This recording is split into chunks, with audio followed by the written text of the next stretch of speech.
This is Anthony Parisi from Truluv Sports, and today I will be discussing the NFC East, where each team ranks coming into this season, and how each team made themselves better or worse during the offseason. And I'm going to start with the Eagles, who are the defending champions. They finished last season 10-6.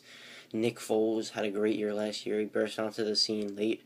He had only 2 interceptions last season. He had a terrific year, but it's worth noting that his first preseason game this year, he had 2 interceptions, matching his total from last year. So if that's going to be a concern, I'm not sure. I mean, maybe that means that teams are catching on to him because he was relatively new last year, and he burst onto the scene. No one really knew who he was. So that's worth noting.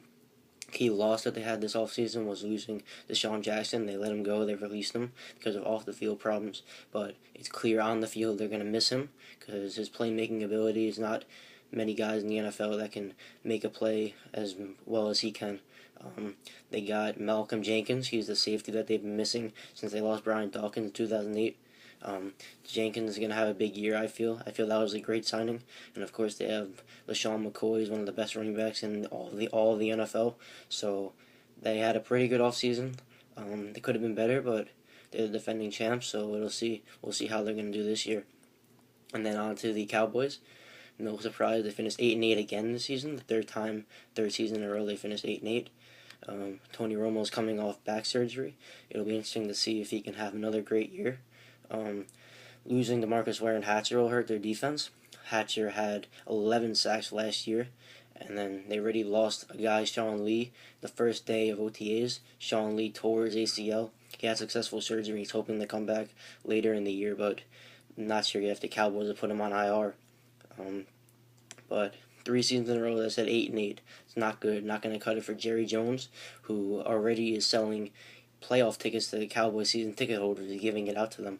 So, I mean, Jerry, he'll never keep his mouth shut. We know that. So let's see if the Cowboys can back him up this year. And then on to the Giants, who quietly had a great offseason. They finished last year 7-9, third in the division.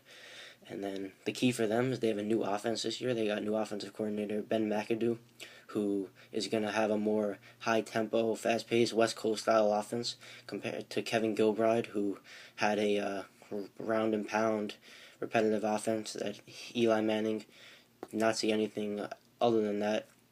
His entire career, he had Kevin Gilbride as his offensive coordinator. So the change is going to hurt him, you could see. The preseason, Eli's look horrible, let's face it. Ben McAdoo's offense is going to help Eli ultimately in the long run because last season, Kevin Gilbride's offense, what they would do is it had a lot of option routes.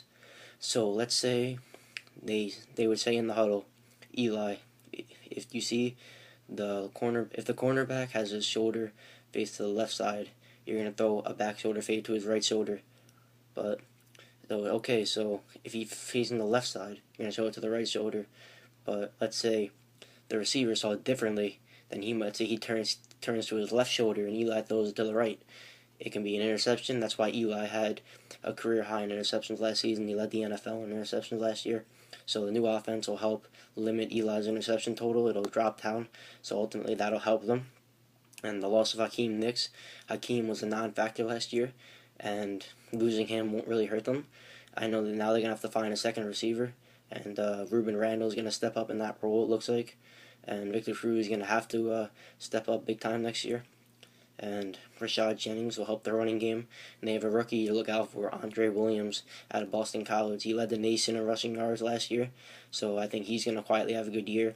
And those two in the backfield will be a force to be reckoned with. And now on to the last team, the last place team, the Washington Redskins. They finished last year last in the division at 3-13. They got a new coach, Jay Gruden, as we all know, brother to John Gruden. And the big thing for them is RG3 needs to put his ego aside. I mean, last year he had the excuse, he blamed the coach, he blamed Shanahan. Now Shanahan's gone. Let's see what he's going to do. Is he going to blame the new coach Gruden and get him fired too? And RG3 needs to put his ego aside. He's acting like he's a 10-year veteran, and he's not. He's still a relatively young quarterback. And the big thing that they did, they gained Deshaun Jackson. Deshaun's going to help. I think that him and RG3, they're going to be a great combo because Griffin throws one of the best deep balls in all the NFL, and Jackson's one of the best deep play wide receivers in the NFL. So that's going to help their offense a lot. And the name controversy, let's see. Is that going to be a problem throughout the season, the name the Redskins? It's caused a lot of havoc throughout the social media and all over the NFL. So let's see if that's going to be a distraction for them throughout the season. They added Ryan Clark, a big hitting safety, who was a Steeler. And then London Fletcher retiring. He's been their anchor on defense for all these years. So let's see. The Redskins had a good offseason. Losing Shanahan, that was a must because they believe in Griffin. He was the franchise quarterback. So what he says goes. But let's see if he can put his ego aside and go and be team first quarterback next season. So my predictions. It's the NFC East, I think overall is going to be pretty good this season. Usually the 9-7 team or 10-6 wins the division, and that's going to be the case this year. I have the Eagles and Giants both finishing at 10-6. Who's going to win the division? It's going to be a tiebreaker. Whoever wins the tiebreaker will win the division. I'm not sure who that'll be. I have no surprise. The Cowboys at 8-8 again. They're not going to. History's going to repeat itself for the fourth straight season. They will finish 8-8, and I have the Redskins finishing 6-10. Thank you for watching. This is Anthony Parisi from Truluv Sports. Make sure to tune in next time and have a great day.